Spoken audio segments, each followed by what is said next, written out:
여러분 안녕하세요. 정은입니다. 화창한 봄날을 맞아 갈수록 자연이 싱그러움을 더해가고 있는데요. 봄날만큼 거래가 활발한 부동산 시장. 오늘은 부동산 투자로서 많은 관심을 받고 있는 콘도 관련해 부동산 전문가 마이클 박 중개인을 모시고 좀 더 자세한 내용을 살펴보도록 하겠습니다. 안녕하세요. 안녕하세요. 네, 안녕하세요.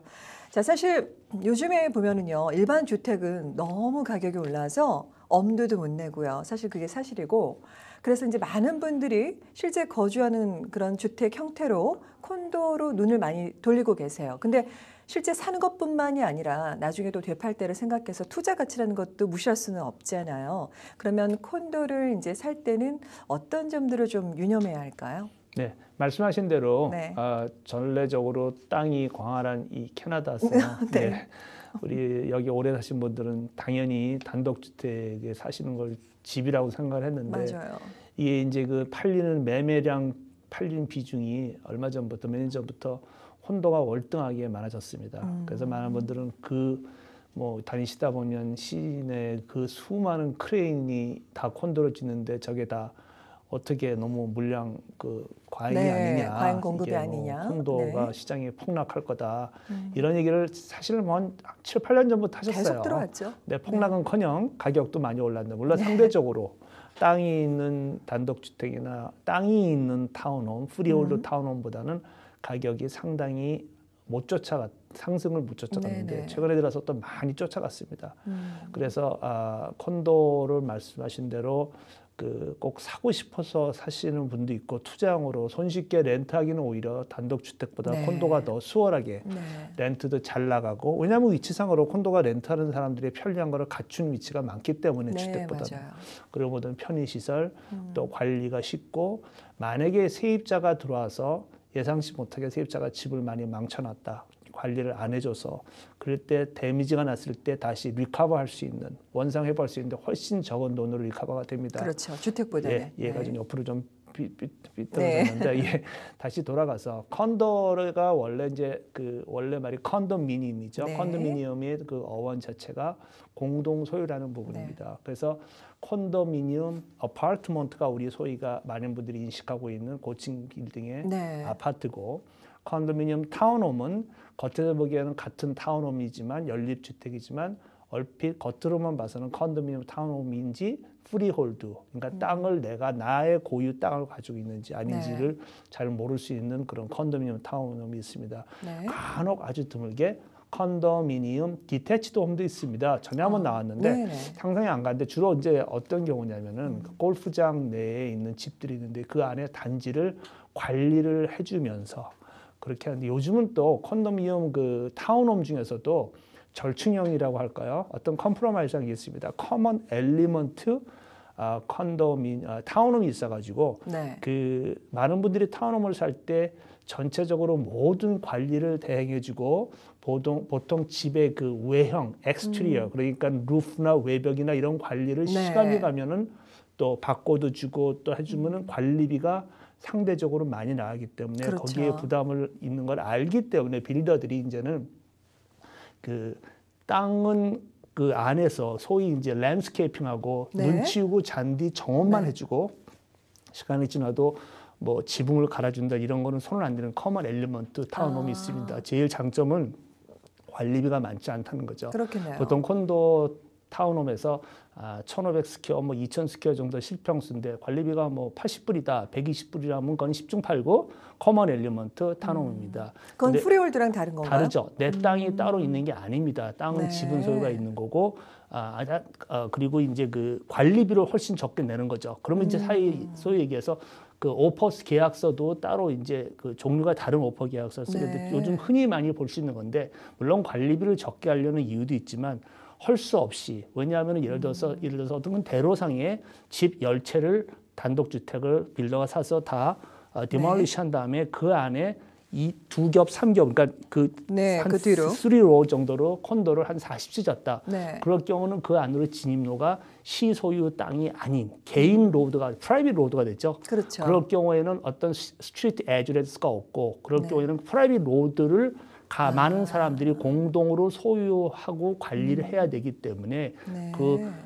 그 길이 노후가 되면 또 아스팔트도 새로 이제 해줘야 깔아야 되고 등등. 네. 그래서 그런 이유가 됩니다. 그래서 이제 네. 다시 돌아가서 콘도미니엄의 그 공동 소유라는 거는 아시다시피 콘도 빌딩이 있으면은 땅에 대한 소유도 있죠. 아주 네. 적긴 있습니다. 각 콘도마다 주로 그 사이즈, 실평수에 비례해서 자기 지분 소유가 있습니다. 네. 그 로비나 공동으로 소유하고 있는 그 땅도 그 집값이 비싼 동네가 있잖아요. 네. 뭐 다운타운이니 미드타운이니 영이나 이렇게 좋은 동네가 있죠. 네. 거기에서 그걸 일정 구분을 해야 되고 거기에 네. 있는 주택이 당연히 그렇지 못한 주택보다는 그 상대적으로, 지역적인 네. 그 가격 상승 때문에 아니면 동네가 좋기 때문에 그런데 콘도를 따지면은 그 같은 지역에서 따져 볼 때 네. 물론 이제 지역이 전혀 상대가 다른 데서 따질 수는 없지만 같은 지역 내에서 굳이 따지자면은 콘도는 생활에 필요한 다시 말해서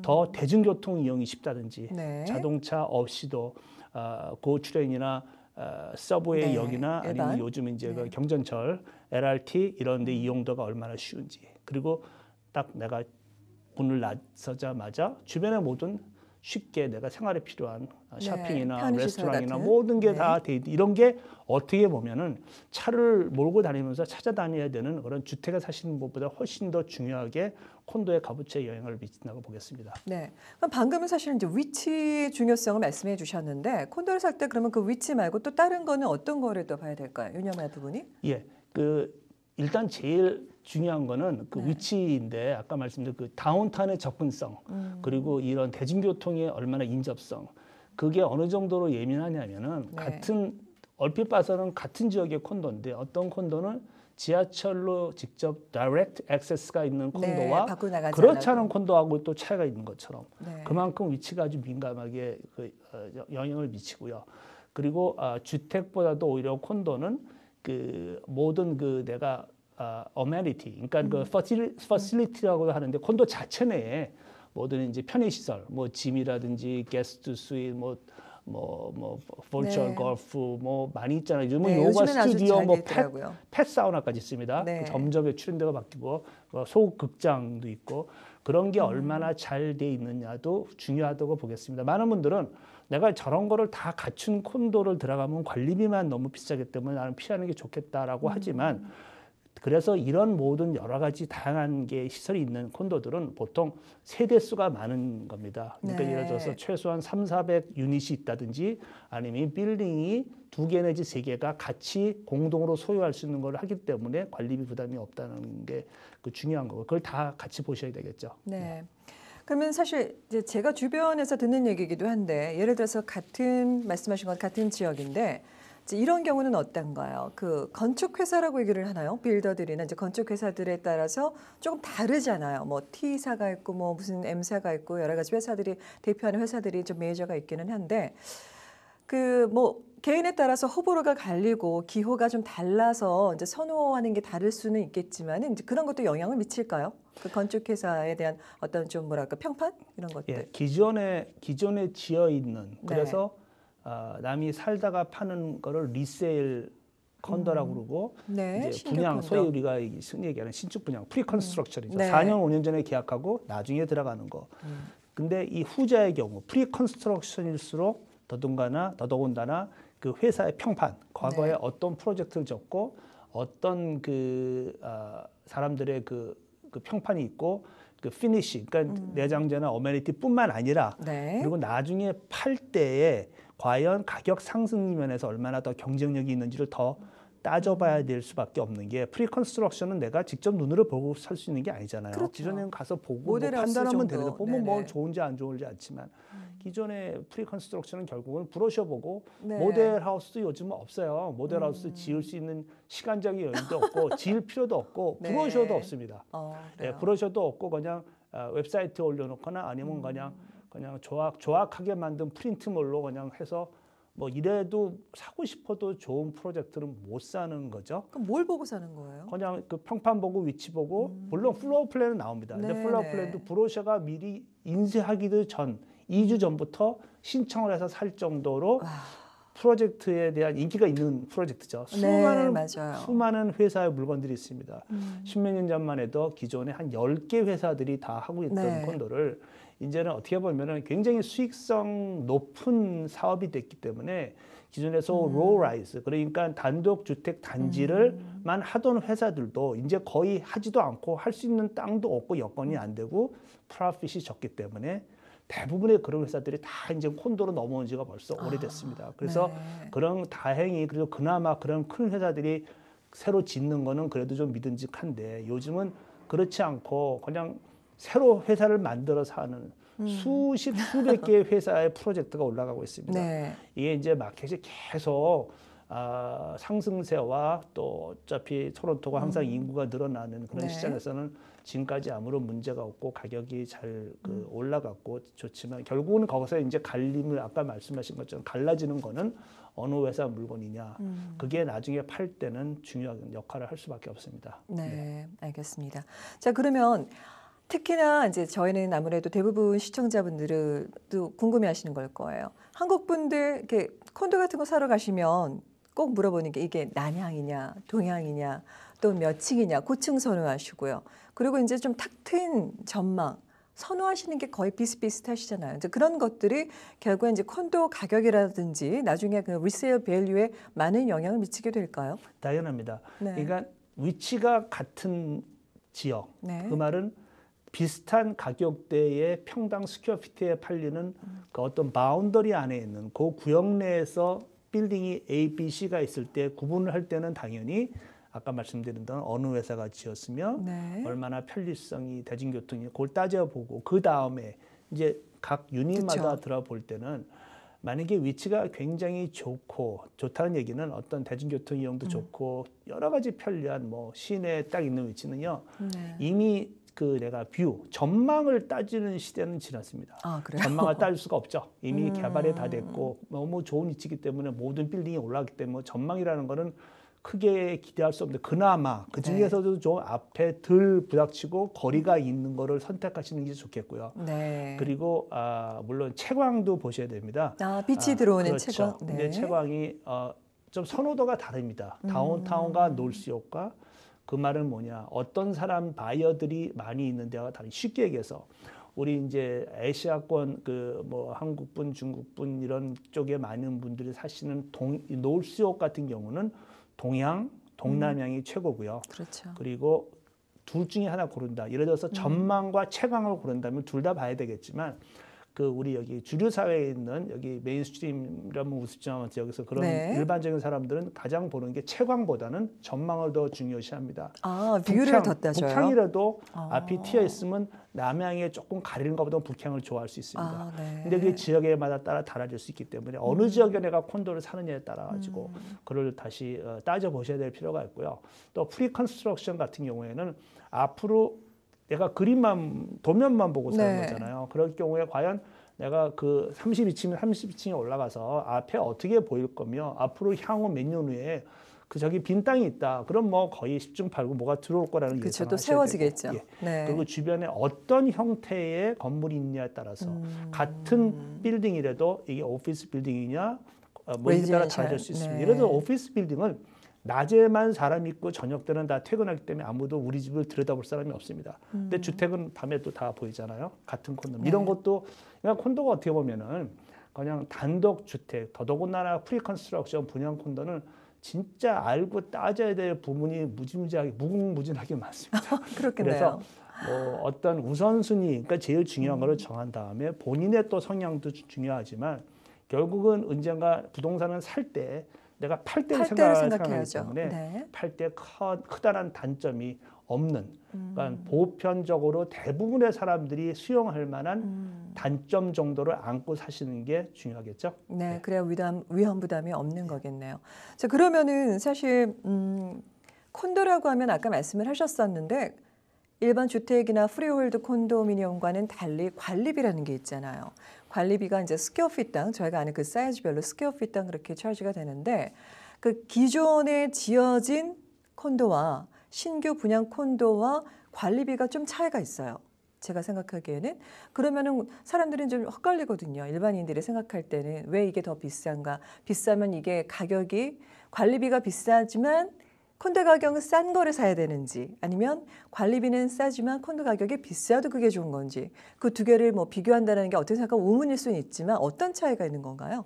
같은 퀄리티의 같은 네. 연령에 지어진 연령도 같은 콘도의 규모가 같은 경우는 당연히 관리비에 따라서 그 콘도 팔리는 가격이 달라질 수밖에 없습니다. 관리비가 네. 과다하게 비싸면 당연히 가격을 제대로 못 받는 거고, 그렇겠죠. 예, 당연한데 네. 그 대체적으로 관리비에 영향을 미치는 대표적인 게 몇 개가 있는데 가장 큰 게 세대 수가 몇이냐, 서로 분담할 사람의 그 수가 얼마나, 그러니까 소위 이제 부티 콘도라 그래가지고 뭐 한 빌딩에 아니면 미드타운 보면은 고도 제한이 너무 심하기 때문에 뭐 한 12층, 15층밖에 안 되고 그 한 빌딩이 커 보이지만 기껏해야 아마 120, 뭐 그것도 유닛도 안 되는 데는 관리비가 당연히 스퀘어피트당 비쌉니다. 80전, 네. 90전 1불 넘는 데도 있고요. 스퀘어피트당. 그래요. 그리고 이제 작은 유닛들이 많이 있고, 그리고 세대 수가 많은 고층, 뭐 45층 되고, 더더군다나 그게 빌딩 하나가 아니고 여러 빌딩 두 개가 로비를 같이 쉐어하면서 어메니티도 쉐어하는 그런 경우에는 관리비가 뭐 싸지겠네요. 55전 이런 데도 있습니다.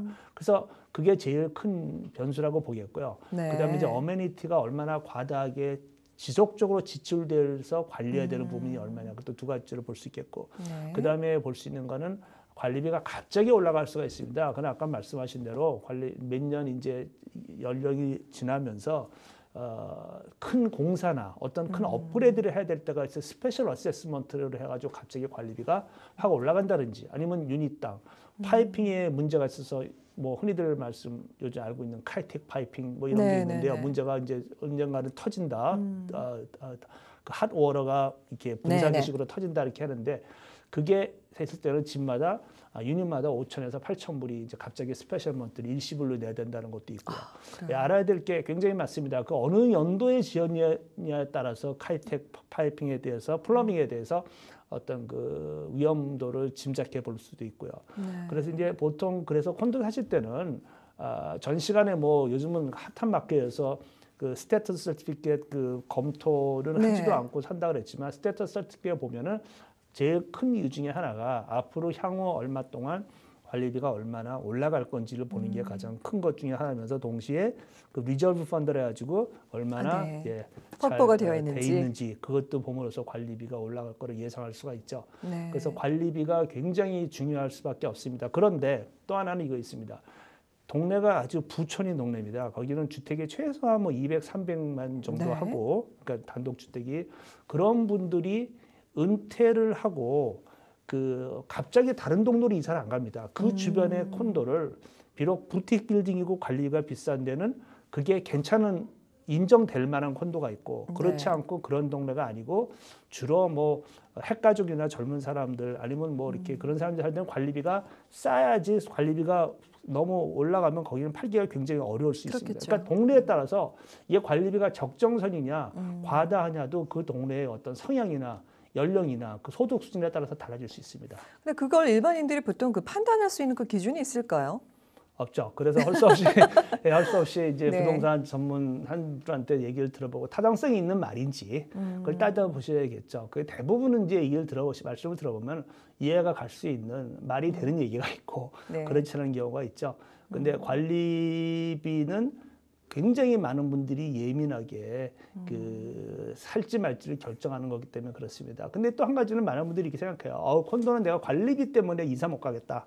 근데 사실은 이렇게 주택도, 단독주택도 뭐 지은 지 한 5년, 10년 된 주택이야 괜찮겠지만, 그 시점이 지나면은 지속적으로 계속 들어가고, 그리고 어떤 큰 집을 유지하는 데 들어가는 많은 유틸리티 피와 뭐 잔디도 깎아야 되고 눈도 쳐야 되고, 네, 다 맞아요. 어떤 때는 사람을 쓰기도 하잖아요. 그리고 한꺼번에 목돈이 들어갑니다. 지붕도 해야 되고, 창문 뭐 퍼니스, 네, AC 뭐 해야 되기 때문에 뭐 콘도는 그런 게 없죠. 그리고 내가 어떤 방범이라는 그 시큐리티에 걱정도 없고. 네. 그래서 그런 걸 복합적으로 잘 생각해 보시면 과연 내가 관리비 내는 게 그렇게 다 버리는 돈만은 아니다라는 거로 좀 인식을 하시면 좋겠죠. 마지막으로 한 가지만 더 여쭤볼게요. 사실 많은 분들이 콘도를 투자용으로 생각하시는 분들도 있지만 또 그와는 반대로 실제 거주하시는 분들도 많아요. 내가 들어가 살아야 될 콘도를 사시는 분들이 많은데 그럼 그런 분들을 위해서 저희가 이제 콘도를 살 때 주의할 점이라든가 꼭 알아두어야 할 사항을 좀 말씀해 주시겠어요? 네, 투자성의 두 네. 가지로 나눠서 말씀드리면요. 네. 그 콘도가 과연 그 스테이터스 서티피케이트 보시면 나옵니다. 전체 예를 들어서 400유닛 중에 렌트 현지하고 있는 사람은 몇 명이고 그 구분이 되고 또 가서 보시면 대강 알아요. 그러면은 얘 얼마나 연령층이나 소득층이나 어떤 성향의 사람, 어떤 에스닉 백그라운드 네, 사람들이 네. 많이 있는 이런 것도 다 보셔야 됩니다. 예, 그게 가격에 영향을 미치지 않는다고 볼 수가 없거든요. 그리고 어떤 쉽게 얘기해서 그렇죠. 어떤 지역에 가면 아까 말씀드린 대로 뭐 집값이 굉장히 비싼 전형적인 여기 뭐 이사도 잘 안 가고 집 네. 한번 사시면 네, 50년, 네, 60년 네. 살다 이사 가시는 그런 데 지어진 콘도, 굉장히 고급스러운 콘도를 가 보면 관리비는 비쌀 망정 그 콘도에 그 일하는 컨시얼지나 소위 시큐리티가 거의 뭐 호텔에서 일하는 사람처럼 굉장히 풀 서비스를 합니다. 예를 들어서 네. 그리고 전체 세대가 뭐 95세대밖에 안 되면 사람들이 이름을 다 first name 베이스로 알아요. 그러면 네, 네. 또 뭐 미세스 누구 이렇게 오면은 와서 장 보고 오면 가서 장 뭐까지 들어올 정도 하는 콘도가 거의 무슨 호텔처럼 있는 네. 반면에 네. 다운타운에 굉장히 세입자가 많고 뭐 주말마다 엘리베이터 쓰기가 어려울 정도로 이사를 자주 하는 콘도에서는 네. 이름은커녕 뭐를 하나 맡겨도 맡아주지 않는 콘도도 많습니다. 네. 뭐 무거운 거 짐은 고사하고 패키지 하나도 나는 안 맡는다. 이런 콘도도 있어요. 네. 예, 그러니까 그거를 잘 파악을 하셔서 그 본인이 사시려는 게 내가 세를 놓기 위해서 임대용으로 사실 거라면은 상관이 없지만 네. 내가 들어가 사는 콘도는 어떤 걸 선택하느냐. 단 아까 앞서 말씀드린 대로 세대 수가 많지 않은 콘도는 매매량이 많지 않기 때문에 사실 가격 산정하기도 상당히 어렵고 그렇겠네요. 나중에 팔 때는 오히려 자주 주인이 바뀌고 자주 매매가 난 것보다는 불리할 수는 있습니다. 그러니까 다 가질 수는 없어요. 네. 내가 살면서 편안하게 좋은 사는 환경에서 대접받고 살 수 있는 콘도로 가겠느냐 아니면 좀 불편하더라도 나중에 그 많은 세입자들과 섞여 살면서 나중에 쉽게 팔 수 있고 내가 또 원치 않아서 상황이 변해서 팔지도 않고 렌트를 줄 때는 렌트를 쉽게 잘 줄 수 나갈 수 있느냐 있는. 네. 이거는 본인의 따라 다르겠죠. 그러니까 투자성이 우선이냐 아니면 내가 주거용이 우선이냐는 건 어느 정도는 정하고 들어가셔야 되는데 많은 분들은 투자성도 좋고 주거용도 좋다는 걸 원하시는데 그렇게 하면 좀 그러니까 두 마리 토끼를 한꺼번에 예, 잡기는 그건 쉽지 쉽지 않으니까 않죠. 네. 둘 중에 하나 그 용도에 따라서 본인의 선택을 해야 된다는 그런 말씀이겠네요. 네, 그렇게 보시면 되겠습니다. 네. 네. 모든 것은 이제 본인의 몫이다. 네, 오늘 말씀 너무너무 감사합니다. 수고하셨습니다. 네, 감사합니다. 꿈은 오늘이 아니고 내일이며 현재의 그림이 아니고 미래의 그림입니다. 미래를 위한 투자엔 불황이 있을 수 없는데요. 인생에 있어서 꿈과 희망의 다이내믹이 없다면 내 인생의 가장 큰 시장을 놓치고 사는 것이겠죠. 올 봄에는 큰 꿈을 그려보시기 바라면서 저는 여기서 인사드리겠습니다. 지금까지 시청해주신 여러분 고맙습니다. 본 프로그램은 메이크업 협찬 미라전, 헤어 협찬 김은한 헤어살롱 제공입니다.